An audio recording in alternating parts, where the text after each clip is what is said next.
بیرمەند و فەیلسوفی ئەڵمانی فریدریک نیتشە دەڵێت ڕەنگە من تەنها کەسێک بم بزانم بۆچی مرۆڤ تاکە بوونەوەرێکە دەتوانێت پێ بکەنێت، چونکە تەنها مرۆڤە هێندە قوڵ ئازار دەچێژێت ناچار بووە پێکەنین دابهێنێت. لە واشنگتن دیسیەوە سڵاوی ستافی زایڵی داهێناتان لێبێت.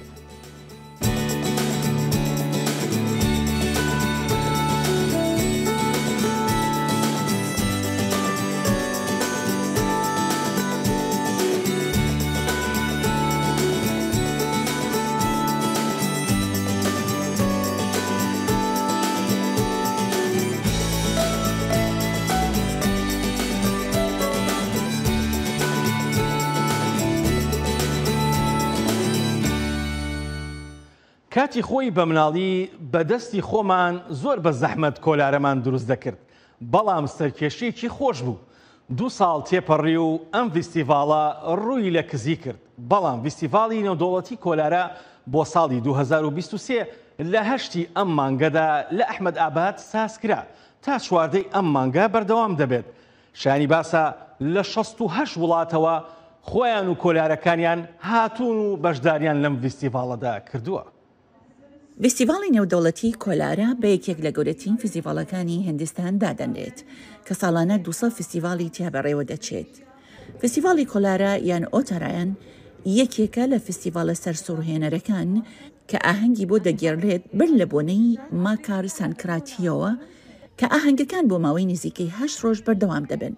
پێیان وایە خوددا لەم ڕۆژەدا دوای خەوێکی زۆر لە خەو هەڵدەستێت ساڵانە و دەواازەکانی بەهەش دەکرێتەوە. بینینی ڕوخساری خۆشی ئەو خەڵقی کە بەشداری لەم بۆنەی گەورەی شاری ئەحمەد ئاباد لە گۆجەرات دەکەن تەواوی جێگەی خۆشحاڵیە. بۆنەی ئەمساڵ دروشمی جی20 هەڵگرت بوو کە هەزاران کۆلارەی ڕەنگاوڕەنگی جۆراوجۆر لە ئاسماندا هەڵدەفرین. هەر یەکەیان بە جۆرێک ڕازابوونەوە. خەڵقی ناوخۆ و گەشتیارانی بیانی بەشداری پێشبڕکەی فرینی کۆلارە دەکەن کە کەش و هەوا پڕ دەکات لە پێکەنین و خۆشی. ئەم فێستیڤاڵە یەکێکە لە گەورەترین فێستیڤاڵەکانی جیهان و چاوم بە هاوڕێکانم لە زۆربەی وڵاتانەوە دەکەوێت کە هەروەها کۆلارە و هونەرەکەم نیشانی زۆر کەس دەدەم. فێستیڤاڵی نێودەوڵەتی کۆلارە لە گۆجرات لە ساڵی 1979 ڕێکخرا کە تیایدا وەستاکانی کۆلارە لە مالیزیا و ئەندونیسیا و ئەمریکا بەشداریان تێدا کرد. مانای ڕەمزی ئەم فێستیڤاڵە بریتیە لە بە ئاگاهاتنەوەی خوداوەندەکان لە خەوێکی قوڵیان. لە مێژووی هیندستان هەڵدانی کۆلارە بەڕاستی وەرزشێکی سەرنجڕاکێش بووە. پاشان زۆری نەخایەن وەرزشەکە دەستی کرد بە بەدەستهێنانی بەراوبانگیەکی زیاتر و هەروەها بەگەیشتن بە جەماوەرێکی بەرفراوانتر. ئاهەنگێکی زۆر گەورەیە و ڕەنگی باشی تایە. زۆر کەسی جۆرا و جۆر لێرەیە. وا دەبینم کە یەکێکە لە باشترین فیستیڤاڵەکانی جیهان، چونکە ئەچینە فیستیڤاڵی جیاوازەوە، بەڵام ڕەنگە لە هیندستان خۆشی زیاتری لێ ببینین، ڕەنگا و ڕەنگترە و زۆر قەشەنگە. ساڵانە لە 8 بۆ 14 مانیەک ئاهەنگ دەگێڕێت بە بۆنەی فیستیڤاڵی نێودەوڵەتی کۆلارەوە کە زۆرێک لە بەشداربووان و گەشتیاران لە سەرانسەری جیهاندا بۆ خۆی ڕادەکێشێت. فیستیڤاڵەکە پڕە لە دیمەن و چالاکی وە خۆشی کە گەشتیاران سەرقاڵ و دڵخۆش دەکەن. ئێمە 2 کۆلارەی جی20مان هەیە، هەروەها کۆمەڵی کۆلارەی تر لەسەر شێوازی کچی جۆرا و جۆر. زۆر جوان و دیوارێکی وێنەکێشمان هەیە کە هونەرێکی نەریتیە لە وڵاتەکەماندا، تەنانەت لە ئەمریکای باشووریشدا. جگە لە ویلایەتی گۆجرات فیستیڤاڵی کۆلارە لە ناوچەکانی دیکەی هیندستانیش بە خۆشی و جۆش و خرۆشێکی بێسنوورەوە بەڕێوە دەچێت. شایان پاشا، دەنێ ئەمریکا، واشنگتن.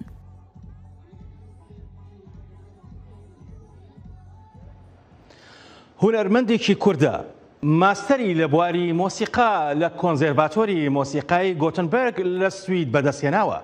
لە بۆنە جیاوازەکاندا لەگەڵ هونەرمەندی بەنێوبانگی نەتەوە جیاوازەکاندا وەک ڤیۆلاژەن، ئاوازدانەر، ڕێکخەر، بەرهەمهێنەر و ئەکتەر کاری کردووە و خاوەنی چەندین پرۆژەی هونەری ناوازەیە. لە وڵاتی سوید دەژی. ئێستاش پێدرام شەهلایی میوانی زایڵی داهێنانی دەنگی ئەمریکایە. ئەم کاتت باش کاک پێدرام. هەموو کاتتان باش کاک ئاسۆ. زۆر سپاس دەکەین. هەموو عزیزانی کە لە رادیۆ یا ببوو لە تەلەڤیزیۆن دەنگی ئەمریکا زەحمەتێکی. زۆر سپاس، خۆشحاڵین کە بە دیدارت شاد دەبین. بەر لەوەی باس لە کارە هونەرەکانت بکەین بەڵام کلیپێکی گرنگتان لەسەر تۆڕە کۆمەڵایەتیەکان بڵاو کرایەوە بە ناوی وەرە مەیدان وەک ڕووناکی درەوشایەوە ئەم کلیپە ئەم پرۆژەیە چۆن گەڵاڵە بوو پێکەوە تۆ و ناسر ڕەزازی و ئیبی لەسەر وەختی شۆڕشی ژینادا کۆی کردنەوە پێمان خۆشە باسی ئەومان بکەیت چۆن کۆبوونەوە لەسەر ئەم پرۆژە جوانە. زۆر سپاس ئەوەی ڕاستی بێ زۆر بە کورتی ئاماژەی پێکەم ئەو پرۆژەیە خۆی لە حەقیقەتە بڕیاری ئەوەڵی منەوە بوو کە بە شێوەیەک لە زار یاخود لە پەنجەرەی گۆرانی بەژە خانمەکانەوە بچڕێ بەڵام بەهۆی ئەوەی کە دانازانم ئێستا بڕوایان بەکارەکە نەبوو پێیانوانە بوو ئەم کارە سەرەگرێ پێیانوانە بوو من تا آخر ئەم کارە بمە پێشوو جوابی ڕەدم وەرگرت لە زۆربەی گۆرانی بێژە خانمەکان چ کورد چ فارس ئێتر لە ئالتەرناتیڤی دووەمدا بەڕاستی ڕوون کرد لە شاهینی نەجەفی بۆ کە ئەم هەر وەکو خودی شۆڕەشەکە هەر چۆن سەراسەریە ئێمە بتوانین کارێک بکەین وەکو هاوبەش وەکو یەکدەنگ و ئەو کات لەگەڵ بەڕێزان ئەبی و شاهین نەجەفی و کاک ناسرا پەیوەندیم کرد و دەبێت ئاماژەش بەوە بکەم کە تێکست و هۆنراوەکە لەلایەن کاک خالیدی ڕەشید پوری عەزیزەوە دانراوە مۆسیقا و دابەشکردن و بیرۆکەکە هی خۆمە میکس و ماسترینەکەی شینی بەڕێز کاک ئیرەجی حەیدەریە. بەڵێ کاک بەدرام تۆ خاوەنی بڕوانامەی ماستەری لە بواری موزیکدا بەڵام ئێستاکە بینەرانی کورد خوازیارن تۆ لە تارە و گەنشینیا ئاگاداری ئەوە بن خەڵک بەگشتی ماستەرەکەت لە چه بوارێکی لە چه ژانرێکی مۆسیقادا بووە؟ تێزی ماستەرەکەم لەسەر لەواقعدا لەسەرەوە بوو کە ئیمپرۆڤیزەیشن لەسەر ئامێری کەمان واتە ڤایۆلین و تێزەکە لەوا بوو ئایا چ بومبەستێک یا چه گرفتێک هەیە لەسەر ئامێری کەمان بۆەوەی کە لەسەر ئیمپرۆڤیزاسیۆن یا شێوازە ژانرە جۆرا و جۆرەکاندا تێزێکی زۆر بەربڵاو بوو زۆر پان بوو بەجێی بە قەولی ئینگلیسی بڵێن بەجێوکە نارێتیڤ کارەکەم دایە زۆر بەربڵاو پیسەریشم لە خۆم شێوان بەڵام ئەوەیش بوو بەهۆی ئەوەی کە مەجبور بووم لەگەڵ زۆربەی موسیقیەکانی جۆراوجوری بە تایبەت خاوەرمیانە پێوسەت ئاشنا بم چ لە موسیقی هندیۆ بگرە موسیقی فلامنکۆ ئەڵبەتە و خاوەرمیانە نییە بەڵام موسیقی فلامنکۆ موسیقی فارسی تورکی عوسمانی ئازەری عەرەبی دێ فلامنکۆ موسیقی ڕۆمەکان واتە جیپسی ستایل تا ڕادێکیش لەگەڵ موسیقای جاز. دەست خۆش بەڕاستی زۆر گرنگ و پڕبایەخ بۆ هەڵبەت زۆر گرنگە. کاک پێدرام وەک موزیک ژەن و مایسترۆ لە سوید دەژین هاوکات چەند سەختە بۆ ئێوە و چەند سەخت بۆ ئێوە موزیک و گۆرانی کوردی بگەن گۆگران و بینەرانی ڕۆژاوایی و خەڵکانی ڕۆژاوە؟ ئەوەی ڕاستی بێ من وای نابینم کە ئێمە دەبێ ئەو موسیقیە بگەینینە گوێگرانی ڕۆژاوایی. ئەوەی لای من مهم ئەوەیە کە چەنێ ئەتوانین گەنجینەیە کە هەمانە بیپارێزین و هەوڵ بدەین بەردێک بخەینە سەر بەردێک جا ئەمە چەنێ ئایا من یا کەسانی ترازیزانێکە لە مەیدانان کارەکەن چەنێ توانیانە سەرکەوتو بوونەوە ئەوە دەبێنێتەوە کە دوایی لە داهاتوودا لەسەرەوە بڕیار بدرێت و قەزاوەت بکرێت.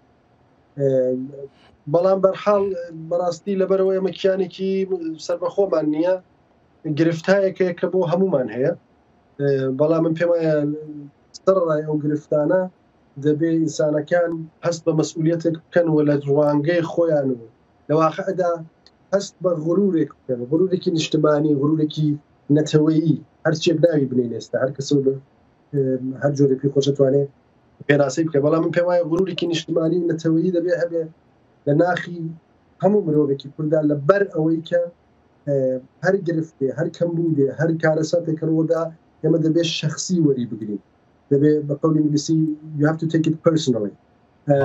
جاوەیە من هەمیشە ئەو ڕوانگەم بووە هەمیشە پێم بووە ئایا ئێمە ئەتوانین قەینا لە سوێد گەورە بوو قەینا لە لە تەمەنی 6 ساڵی و هاتوومەتە دەرەوە لە دەرەوەی کوردستانیژی بەڵام وەختێ دەبینم کە گەنجینێکمان هەیە چ لە بواری موسیقی چ لە بواری ئەدەبیەوە و ئێمە ساحەبی کەسانی زۆر گەورەین پێی ناکە ڕەنگە دەنگی هەمووانەیە ناویان لە ئاستی جیهانیدا نەبێت بەڵام ئێمە ناتوانین ئەوەی ممکنی ئەو بین کە گەورەیە ئینسانانە زەحمەتەکانیان بۆ نمونە مامۆستا هەیە من مامۆستا هەژار هەیە دی عەبدوڵڵا پشتێ و بێکەس دیلان حاجی خادری کۆیی مختار بەگی جاف ئەرزم بە حزورت فەقێ تەیران ئەرزم بە حزورت هەموو ئەمانە چ لە دەڤەری کرمانجی نشین یاخۆت ئەوەی کە پێ دەڵێن کرمانجی نشین باکوور و ڕێزاوی کوردستان دەڤەری باشوور و ڕۆژهەڵاتی من ئەنگۆ بۆ شتەکان چوون بوو لە زۆر قساکەم داوای لێ بوونەکەم بە پەلێش قسا من پێم وایە ئەگەر خۆم بێماڵی سنگەنم وانگەکەی من ئەوە بووە کە ئەگەر کاری ئەوانم باشتر نەکردێ حەدەکە ڕێچکەی ئەوان لێ بازی ئەوان تێکمە دیارە ئەگەر لە ماڵۆ دانیشە هیچ کارێک نەکات تووشی هیچ هەڵەیەکیش نابێت وەک ئینسان کاری زۆریش کرد بەدڵنیایەوە هەڵە دەبێت جاوەیە من هەوڵی خۆم داوە و بەو ئیمکانات و دەرفەتە هەستەنا ئەڵێم زۆر نەکەم بەڵام بەوەی کە هەم بووە بەو شتێکە هەم بوو خۆشتانم پێکرد بەڵێ زۆر خۆشحاڵین هەڵبەت هەماهەنگی ئێوە لەگەڵ هونەرمەندان و موزیکژەنەکانی سوید و وڵاتانی ڕۆژئاوادا چۆنە ئەو هەماهەنگیە هەستەکەین هونەرمەندان بە گشتی کە ئەچنە دەرەوە زۆرێک لەو هونەرمەندانە توانیوانە هەماهەنگیەک یان توانیوانە پەیوەندیەک دروستکەن ئەم پەیوەندیە چۆن توانیتانە سازی بکەن لەگەڵ هونەرمەندان و دامەزراوە هونەری و کەڵچەرەکانی ئەوروپادا کاکی ئاسۆی بەڕێز چاولێکە ئەمن لێرە گەورە بوو من تەواوی دەرس خوێندنەکە بۆسەی هەموو خوێندنم لە منداڵی و مێر منداڵی و هەتا گەورەی لێرە بوو جاوەیە ئەو کەڵکێشەیە ئەو ئاشناییە بۆ من نامۆ نەبووە و من قەت بۆ ناڵم دیپاتی دەکرد بۆ وانگەوە نەچوو مەسەلەن کاکە ئەمە موسیقای کوردیتان پێ من خۆم وەکو نمایەندەیەکی چووکەی بازاری هونەری کوردی هەندێک جار هەوڵم داوە ئەگەر شتێک توانی بێتن بۆ هەندێک کەسم کردبێتەوە کردومە هەوڵم داوە لە ڕێگەی گروپایەکی مختلف و کەدام ناوە کاتێک خۆی مەسەلەن ناوەکانم هەڵبژاردەی ناوەکانم خۆمدا کوردی بێ بۆ نمونە گروپێکم بوو لە زمانی لاویە بناوی ئاگرین ئەنسامبڵ دوای دوێتێکم هەبوو دوو نەفەری ناومنا ڕێباز دوێت هەوڵم دا بەم شتە های زۆر نەهێنی و چووکە حەزەکەم موسیقا زۆر جار لە بڕوادام کە دەبێت خۆی بناسێت ئێمە فقط ئامێرێکین یا وەسیلەیەکین بۆ شتە خۆی بناسێت وەکو ئێمە لە موسیقا چکۆلەتری پێش بەشەر ینی ئەو دەنگانە ئەو ئاوازانە ئەو هیمنانە هەمیشە بووە و هەمیشەش دەمێنێ جاوەیە کێ بیکە لای من زۆر مهم نییە لای من مهمەوەی کە بکرێت بەڵێ کاکە پێدرام هەڵبەت ئێوە کاری وەبەرهێنان و ئەکتەریشتان کردووە پێمان خۆشە زیاتر لەو بارەیەوە بۆمان باسکەن ئایا ئەو ئیشانی کە کردوتانە لەو دووبارەیە تایبەت بۆ بە ئیش پرۆژەی کوردی یان پرۆژەی ڕۆژئاوایی بووە نەخێر کاری ئاکتینگەکانم هیچی ڕەبتی نەبووە بە کاری کوردیەوە بەڵێ ئاخرین جار کە پار بوو پرۆژەی نمایشی بە ئینگلیسەکەی دەبێتە Three Sisters نووسینی داهێنەری ڕووس نووسەری نووس ئانتۆن چێخۆف بەڵێ ڕۆڵی ئەوەی ڕاستی بێ ڕەنگە نامۆ بێ بوو هەم ئێوە هەم وازیزانی بەڵام من لەوێ ڕۆڵی خوشکە گەورەی سێ ئاکتەرە واتە سێ خۆش من ڕۆڵی ئەو خان خوشکە گەورەکەم بینی یەکێ لە ڕۆڵەکەکان بوو و خۆ مەزانم چ زەجرێک پێشا چ بەڵایەک بەسەر دەڵم توانی دەربێر و ئەوەڵ جار بوو کە ڕۆڵێکی کانمە مەبینی ژنم گێڕاوە منیش کە گوێ لە مۆسیقاکانتە گرم کاک پێدرام ئەو وێنە و وێنەکاری ئەبینم یان ئەو تەسویرە ئەبینم کە خۆت باسیەکەی نازانم بۆچی بەڵام هەر ئەو هەستەم لەلا دروستەکە زۆر سپاس دەکەین کاک پێدرام بۆ ئەو کاتی پێت بەخشین بۆ زایاڵی داهێنانی دەنگی ئەمریکا شانازیەکەین بە مۆسیقا و کارە هونەرەکانتەوە. زۆر سپاس، ماندوو نەبن، سپاس بۆ میوانداریتان. دەنگی ئەمریکا سەرچاوەی متمانە پێکراوی هەواڵ و زانیاری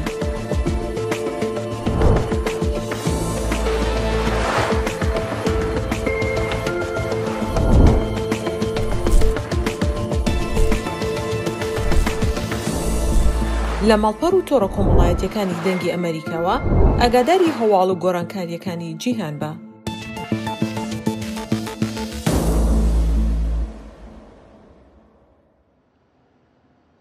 وێنەکان تەنها دیمەنێکی وەستاو نین، بەڵکو گوزارشتن لە ساتەوەختە ناوازە و جوانەکان هەندێک جار پڕ ئازاریشن. لە جیهانەوە چەندین وێنە و وێنەی فۆتۆگرافیمان بۆ ئامادە کردوون.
شەپۆلی دەنگەکان بۆ کەسانی نابینا زۆر پێویستن. کۆمپانیایەکی دەستپێشخەری فەڕەنسی تەکنۆلۆژیایەکی دەنگی سێڕەهەندی داینەمیکی دامەزراندووە بۆ ئەوەی ببێتە ڕێنماییکی نوێ بۆ نابیناکان. یەکێک لە دامەزرێنەرەکان دەڵێت مۆسیقا ڕێنماییمان دەکات، زۆر سروشتیە، وەک ئەوەی کەسێک مۆسیقا بژەنێت و لە بەردەماندا بڕوات. منیش دوای دەکەوم. مرۆڤێن نابینا دەکارن بە ئاوایەکی بالکێش بەر بژێدەرێن دەنگی هەرن و لە دیڤشین پێکان بچن بە بجهکردنا ڤان بنەمایان ئەوان ئامیرێکی جێگر و پێشکەفتی بدەست بە ئینایە گوشیانە ڕێبەریکردنا ئاراستەیە وی جهێ دیار هەرن. ئەو ئالاوێک و هاتیە ئافراندن هەردوو ئالیên پێزانینان بدەستەخە.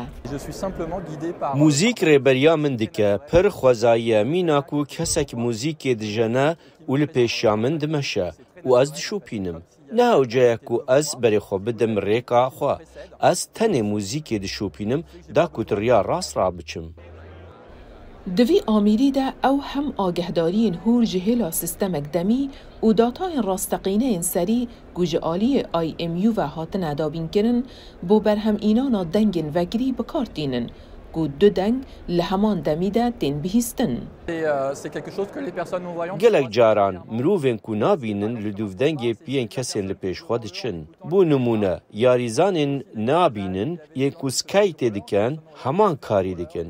Ew li dûvdengê rahênerên xwe diçin. Her wisa bû kesên ku baz didin jî kar dike ku rahênerên wan çeplan lê didin yan jî dengan dikin. Pergala ku divê kaxezê de hatiye şirovekirin bi awayekî hatiye dîzaynkirin ku du dengan di heman demî de yeksan bike hem ber her du guhên mirovî û hem jî di Amîrî de. Ew nîşan didit ku dikaret harîkariya xelkê bikit. Bi dîvçûna dengên vekirî bihûrî û siriştî bi kêmtirîn rahênanan bikit. Ew bû mirovên ku re kar dike her wisa bi wan kesên ku radibin tên û diçin. Bû nimûne peyayên ku naxwazin berê xwe bidin nexşeyan yan jî paysîlswarên nikarin telefonên xwe bû geştan bikarbînin. Ev amîra ji bo her cûra rênmayekê hatiye çêkirin. سەرڕایوەیەکێک و دەنگ بۆ کەسێن بێبیناهی گرنگە کۆمپانیەک فەڕەنسی دەستپێشخەریە تەکنۆلۆژیە دەنگی سێڕەهەندی نمایش دەکرد بۆ ڤەگوهاستنا بەرنامەیەن دەنگان. هێلین سندی، دەنگی ئەمریکا.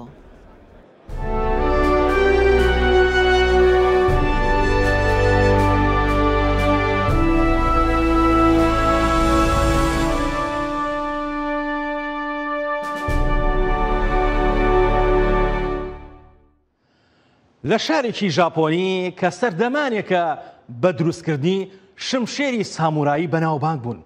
بەڵام ئێستا پیشەسازیەکان گۆڕاوە و چەقۆی چێشخانەکان تیژ دەکەنەوە. بەڵام ئەم کارگە بچووکە ناتوانێت لەگەڵ خواستی جیهاندا هەڵ بکات. بەهای هەناردەکردنی چەقۆ و ئامێرەکانی تیژکردنەوە ساڵی ڕابردوو لە ژاپۆن بەرزترین ئاستی تۆمار کرد. چەقۆی ژاپۆنی خەڵاتی وردبینی بەهێزی و مانەوەیان وەرگرتووە. لە ناوەڕاستە باژێرە سێکی لە ژاپۆن دفێ کارگەها بچیک و کێرن کەڤنەشوپیên ژاپۆنیên گوڤەتکردنەوە بۆ سەردەمê çêkirina şîrên samûray dihêne çêkirin. Katsomî Somukama rêveberê kargeha Somukama çêkirina kêran dibêjî ji ber ku çêkirina wanan têkeleke ji teknolojiyayê û pîşeyê kevneşûpiyê gelerî nûke pitir daxwazî li ser hene ji destpêka pendemiyê were.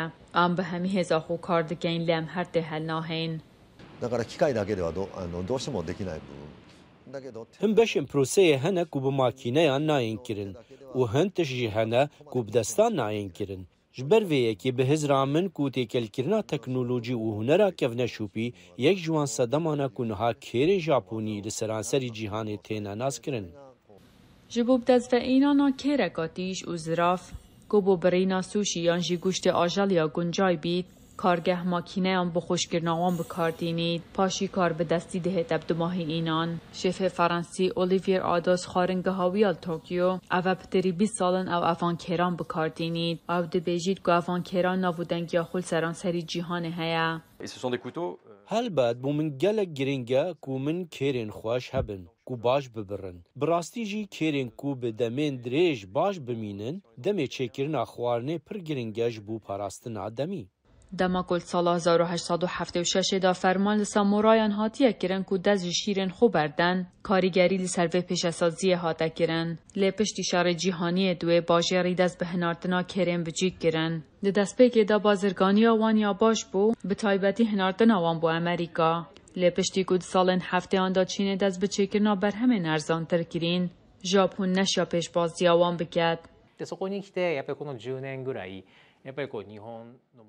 Çendî wêvetir diçe cîhan pitir pirrengî dibe. Ji ber vê yekê ez hêvîdarim ku her kesek bişê di jiyana xwe da van kêran bikarbîne. Em ne tenê hez dikin ku xelk kêrên me bikarbînin. Lê me divê ew bizanin kanê çi qas ew dibaşin. Lê plana çêkirina van kêran herdem ya serkeftî bû. Kompanî niha kêrên xwe yên jêhadî difirûşîte zêdetirî 5 welatan. Hatînmayî dengê Amerîka, Washington. یەکێک لە پیشە دێرینەکان لە شاری سلێمانی پیشەی زێڕەنگەریە. ئەم پیشەیە لەلایەن جوەکانەوە بۆ زێڕەنگەرەکانی شاری سلێمانی بەجێماوە. نەوزاد یەکێکە لەو زێڕەنگەرانەی شاری سلێمانی کە نزیکەی 50 ساڵە کاری زێڕەنگەری دەکات و دەست و پەنجەی لەگەڕ زێردا ئاوێتە بووە. بەڵام ترسی لە نەناوچوونی پیشەکەی هەیە.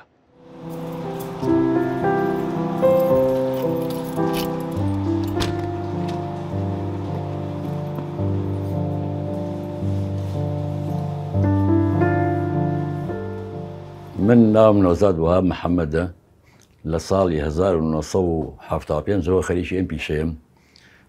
پێشتر من ئەم پیشەیە لە کاکمەوە فێر بووم، کاکیشم لە خاڵمەوە فێر بووە، خاڵیشم لە جوولەکەکانەوە فێر بووە. ئەم پیشەی زەڕەنگەریە لە سلێمانە دەمێکە هەیە تقریبا بەرەو لە ناوچوون ئەچێت بە واستەی ئەوەی هەندێک زێر لە دەرەوەی وڵات دێنن.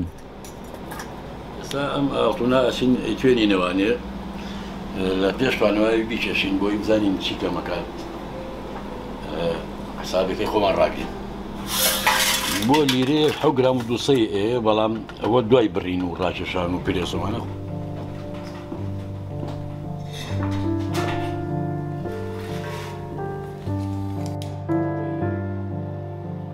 لە درێژایی ئەم هەموو تەمەنی کە لەگەڵ ئەم پیشا بەسەرم بردووە دایان شاگردم پێگەیانەوە دایان شاگردم لا بۆ فێری پیشەکەم کردوون و هیچ شتێکم لێ نەشاردوونەتەوە نەموتو ئەمە تایبەتە بە خۆم گوێم ناوەتێ بۆ هیچ پیشەکەمان بەردەوام بێ لە سلێمانی بەڵام بەداخی گرانەوانی ئێستا مناڵەکانی خۆشمان نایەن هەمان پیشە بێنەوە سەر هەمان پیشەی باشیان و بەردەوام من لەسەر پیشەکە.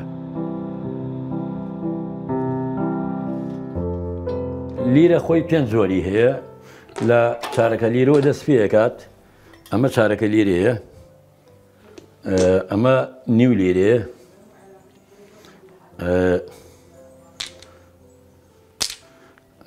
ئەمەش لیرەیە ئەمانە هەموو وەختی خۆی لە زمانی دەوڵەتی عوسمانیە کە دروست کراوە سکە بووە لە باتی دینار و ئەو سکانی کە ئێستا هەیە ئەو کاتە ئەوە نەبووە هەر بە ئاڵتون بووە موچەی فەرمانبەرانی خوانی پێیراوە.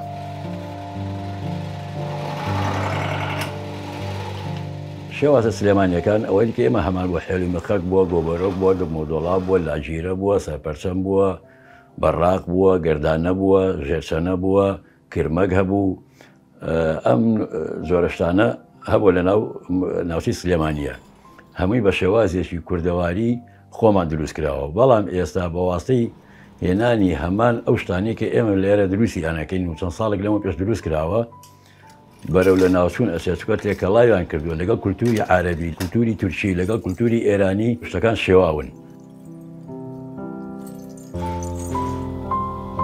خۆی جاران کە ئێمە ئیشمان کردووە لە هیچ دەوڵەتێکی دراوسێ و ئەملاوەلاوە ئاڵتونمان بۆ نەهاتووە هەمووی سنعاتی ناو داخلی خۆمان بووە بەڵام ئێستا و ئاڵتونانەی کە ئەیانهێنن هۆکارەکەی ئەوەیە تەکنۆلۆژیا زۆر پێشکەوتووە ئەوە لە شێوەی مەعمەلا ئیشەکەن بڵێن دەستی کار زۆری تیان نییە کەمتر ئەکەوێت لە سەریان وەک ئێمەنی ئێستا ئێمە گۆبرێکی دروستکەن بە 3 ڕۆژ 4 ڕۆژن جا گۆبرێکێک بە تاقی تەنیا بۆ دروست دەکرێت نابێ ئەو شتانە لە دەروی وڵات بێت ئەبێ ئەمە حکومەت خۆی دەستێکی باڵای هەبێت لەمە ڕێگری بکەن لەو کەسانی کە لە دەروی وڵات ئاڵتون ئێنن.